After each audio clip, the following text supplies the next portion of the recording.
Hi, I'm Jody Worrell. Today we'll learn 5 melodic bluesy licks which fit over a G7 to B7 chord change.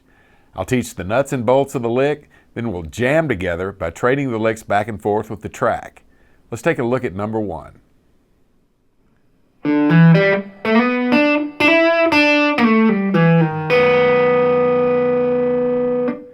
Alrighty, here's our melodic blues lick number 1.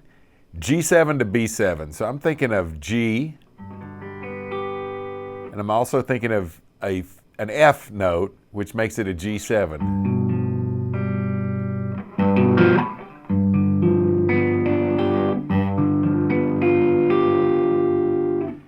The quickest way to kind of arrive at what note do we add to a chord to make it a seventh, not a major seventh, mind you, a seventh, which means a dominant seventh, a flatted seventh.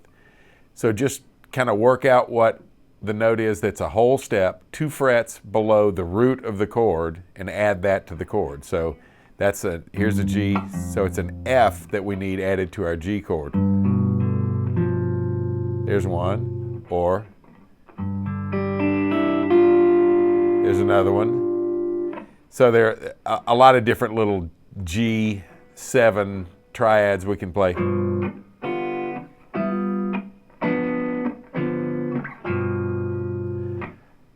So I'm going to have pictures like that in my head while I'm playing these chords. We're going to then go to a B7, which looks like this, or this, we know this one. And I'm going to, as that chord changes, I'm going to change my requirements of note selection and include a note from a B7 chord, which would not sound good if the G7 chord were still playing. In most cases. The one note they have in common is a B. That's in a G. It's also in a B7. So there's always some commonality, but what I like to point up is the differences, because that'll always be that cool note that sounds like the chord change. So anyway, start off, hammer on 0 to 2 with the second finger, 4th string. 3rd string open. Slide 2 to 4 with the second finger on the 3rd string. See, that makes me think of this chord. So that leads me to this note. Hammer on up to 5. Come back to 3.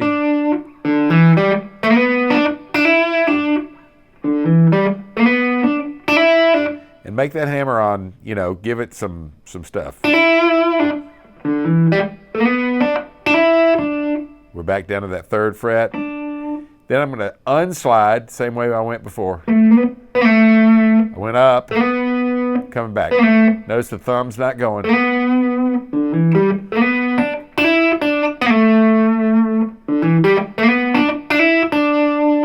Come on back. Pull off to open 3rd string.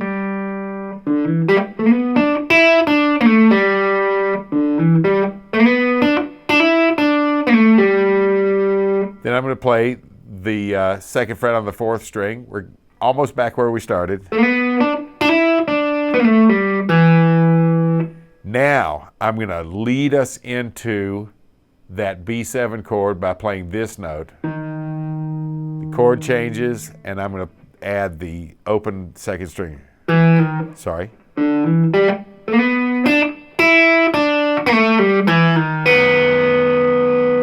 See, that's not going to sound good at all on our G chord. It's all kinds of wrong for the G chord, which makes it all kinds of right for the B chord.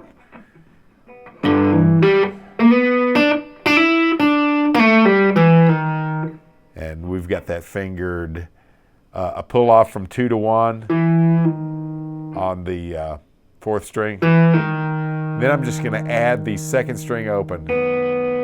And that is the sound of a B chord. I'm just playing some notes out of a B7.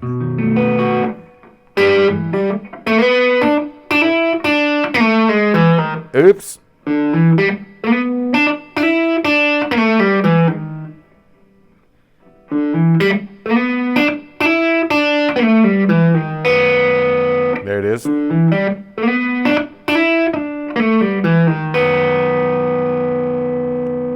That's lick number 1.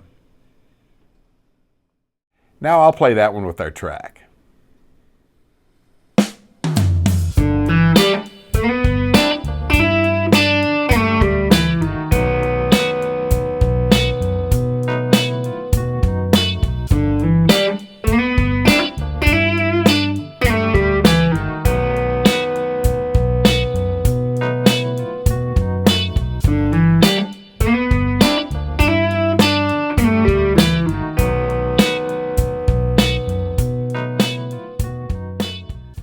Okay, we'll trade lick number 1 back and forth with the track. I'll go first, I'll leave the space after me for you to play it, and we'll do it 3 times each.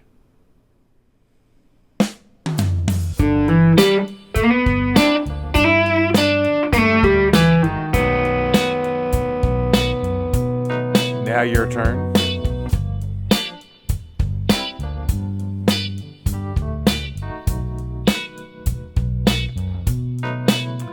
Again.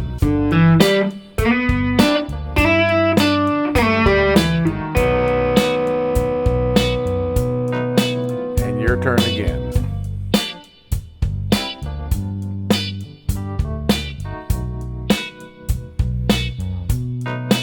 Last one.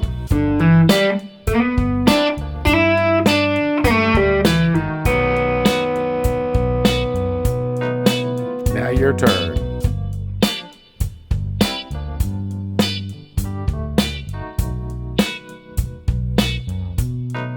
Okay. Be sure and take your time and work on that trading section so you can play it perfectly every time. Let's look at number 2.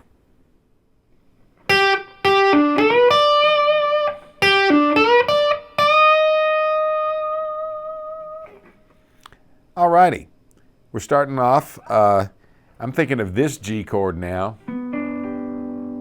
This is the 7th fret right here. And then the B7 chord I'm thinking of is this.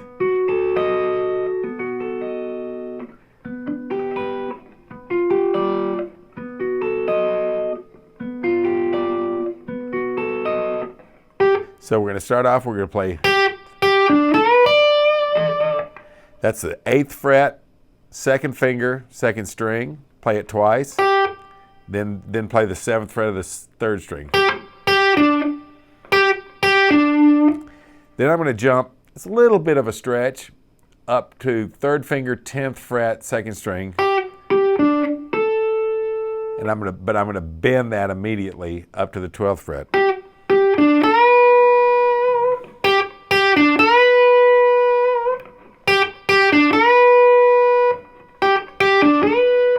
Once I've made that bend, I'm going to tack on, either add or just replace. In other words, have them ring together or not. There's ringing together, here's replacing. I like it where there are never 2 notes ringing together. So it's more of a simple 1 note kind of, simple line. So that's what we got. That makes us wind up with the 4th finger, and we need to use the 4th finger sometimes, guys and girls.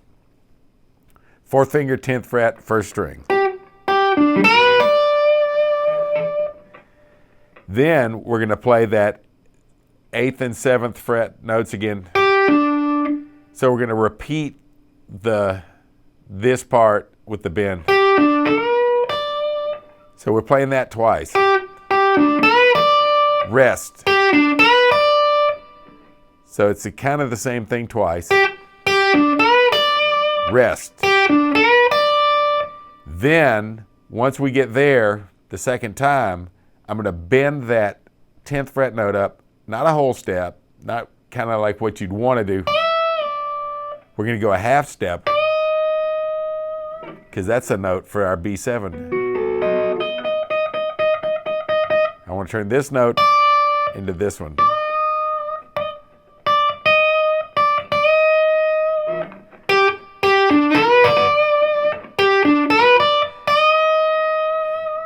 And you got to really kind of commit to it. Don't overbend, but don't underbend. We don't want this. Here it comes.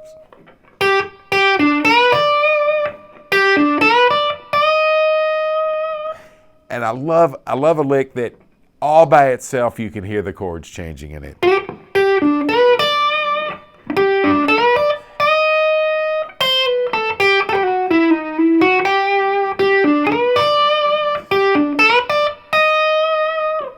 So that is lick number 2.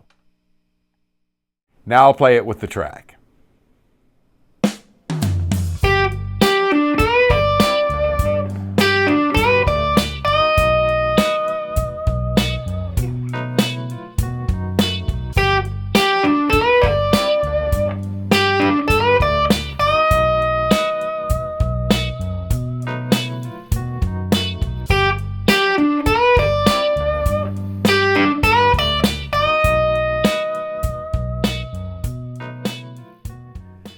Again, we're trading licks with the track with me going first. Remember, it's 3 times each.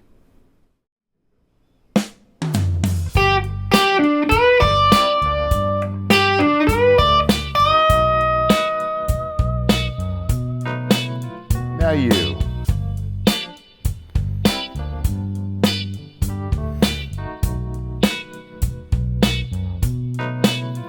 Again.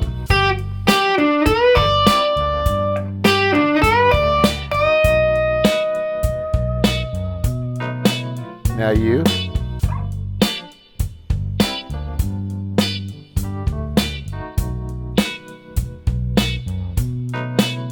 Last one.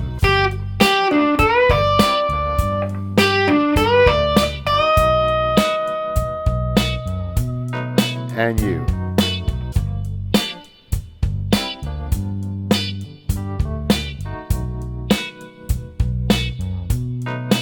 All right. Let's move on to number 3.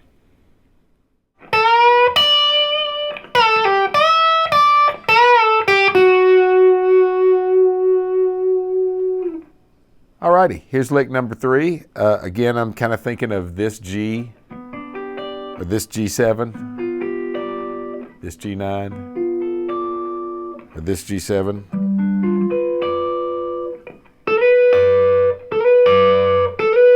I'm just getting those 2 notes from that G7.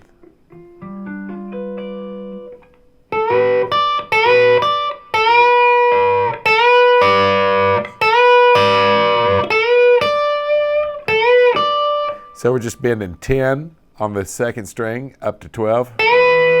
Then we're playing the 10th fret of the 1st string. Kind of, we did some of this in the last lick. Then I'm going to pre-bend, or maybe leave it bent. We're gonna go.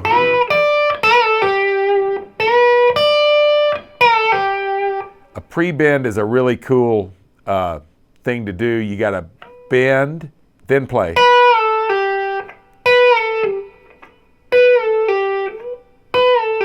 We don't want to hear this. We're going, it's just the coming down part we want to hear.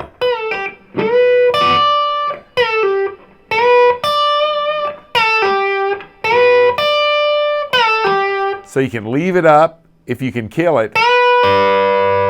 See, if we leave it playing, if we leave it bent and playing, we get this sound, which isn't altogether bad. We want this.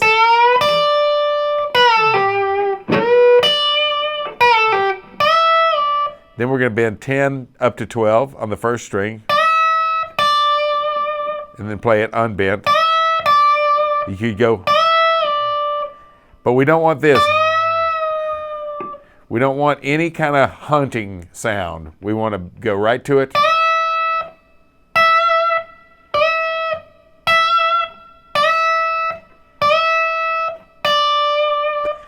So eventually, and probably maybe by now, you already know what a whole step bend feels like. It's as much a feel thing as it is a listening thing. We're not finding it with our ear as we bend. There's some micro tuning that happens, but we're not just bending until we think it sounds right. Part of it has to be a muscle memory thing that we know that feeling of because we've been there so many times.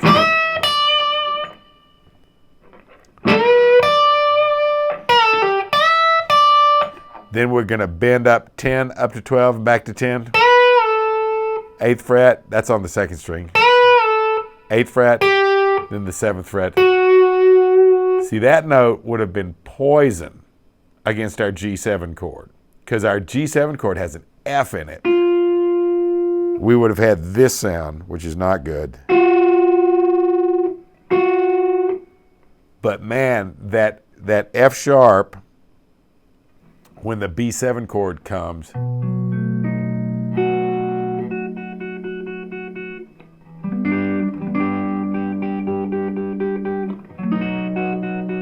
there's our big melodic powerhouse place. You can hear the chords change there.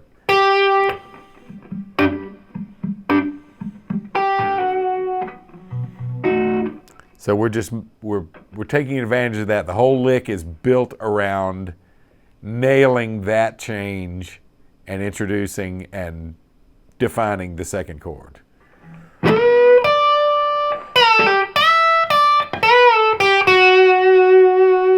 One more time.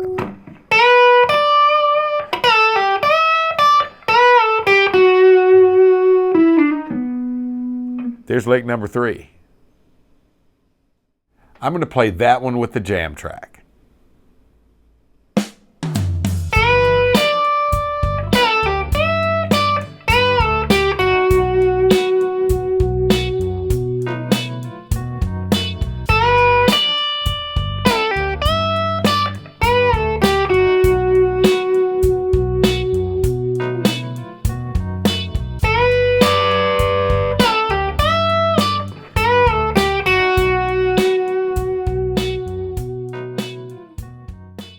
Now let's trade number 3 back and forth with the track.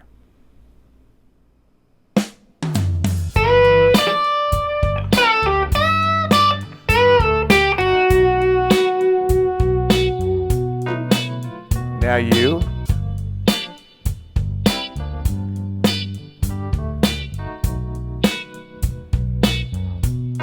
Let's go again.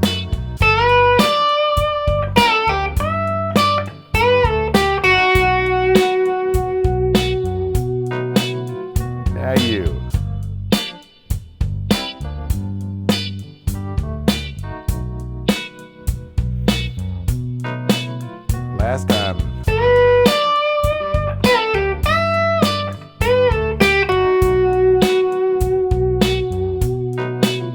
Now you.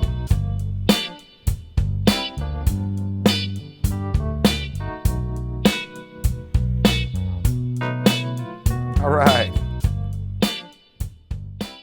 We're moving on to lick number 4.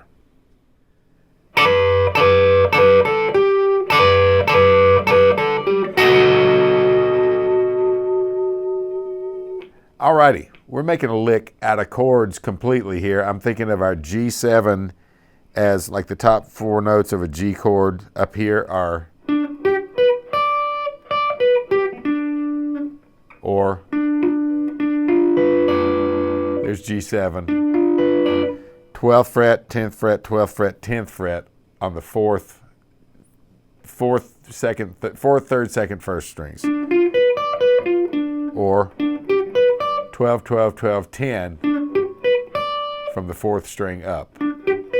When I say up, I always, even though it looks like I'm going down toward the floor, up always means up in pitch to me and to most musicians.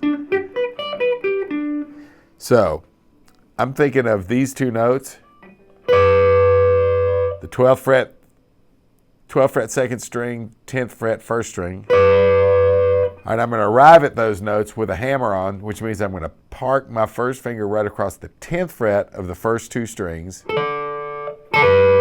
I'm going to hammer on from 10 to 12 on the 2nd string. All right, now it's a trick. We can't have this happen. So it's 2 notes. Now it's 1 note because I knocked out that top note with my third finger when I hammered on. We don't want two notes, one note. We want,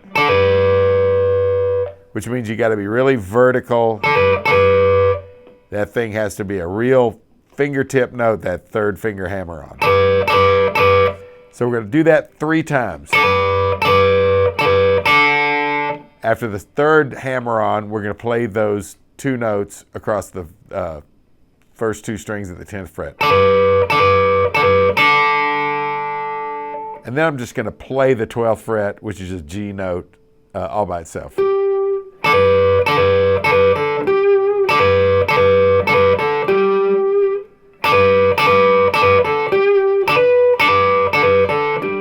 One more time.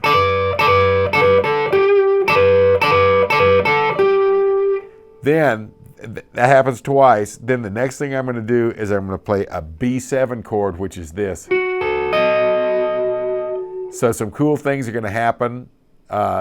One note is going lower, this one, and this note's going higher. So the difference between G and B is, there's a cool thing that's happening. Like here's part of a G chord, a G note on the 3rd string, a D note on the 1st string. Now if we lower the low string and raise the upper string, then we got our B7. That cool move is always right next to where we are. Just know that.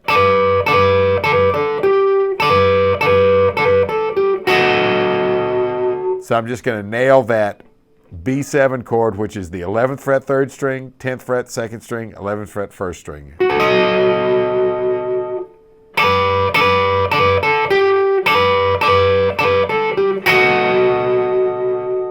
One more time.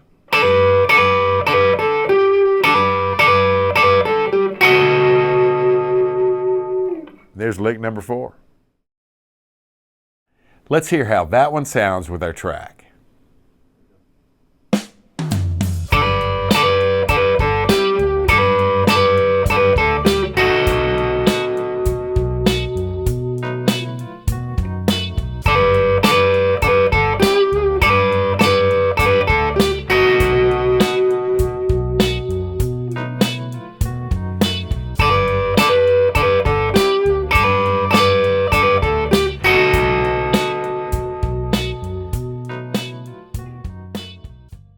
I'll roll that track again. We'll trade licks on number 4.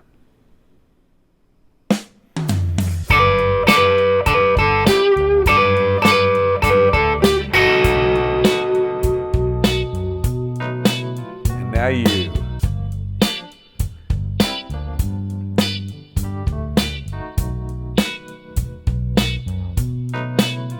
Again.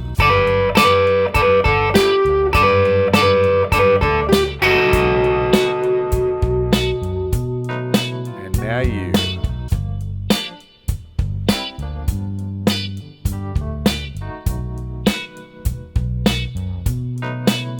Last one.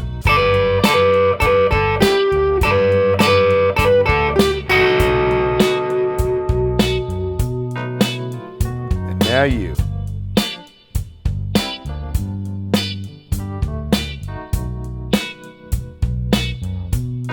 All right. And finally, we're at lick number 5.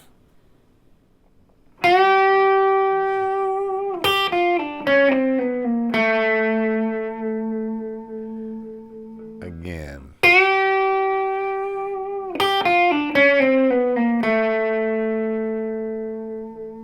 All right. We're going to start off with just a whole note. We're going to fill up our whole G chord, almost our G chord, the first bar of our G chord, with one note, which is we're bending the 6th fret of the 2nd string up a whole step. We're making it sound like this note.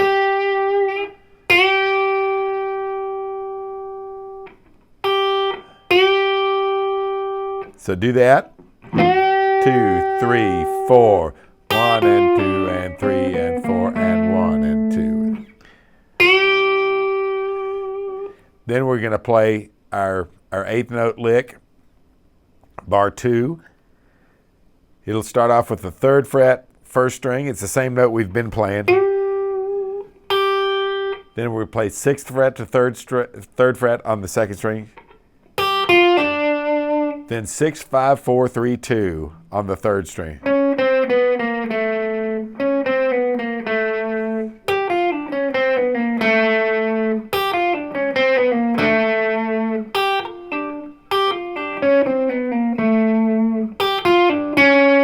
So that then 6th fret, 4th finger, 5th fret 3rd, 4th fret 2nd, 3rd fret 1st, and then one more note with your 1st finger on the 2nd fret. And you can articulate those notes any way you want to, from picking everyone. I think that's the least soulful and expressive way. We can make that happen with pull-offs and so on. That was a good one. You can pull them all off.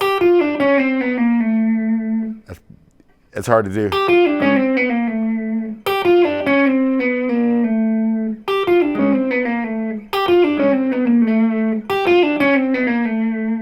But anyway, that's the lick. 2, 3, 4.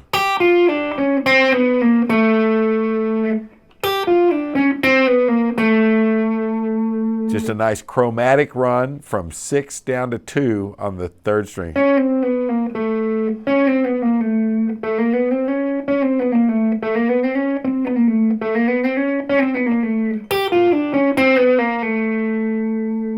That's lick number 5. Let's hear that one with the track.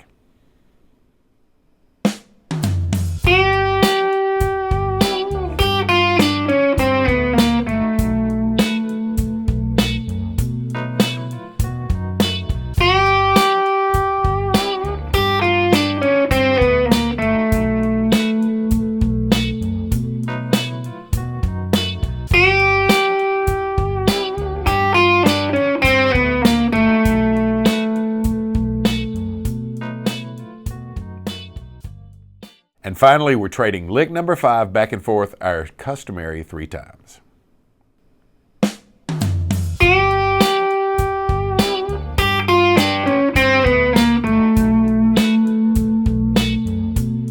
Now you.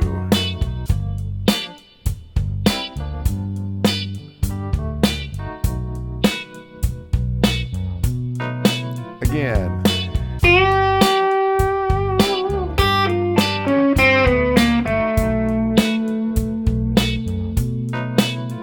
And you.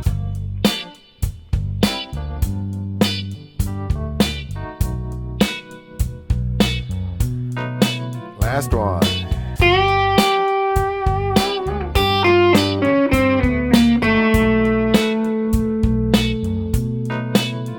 And you.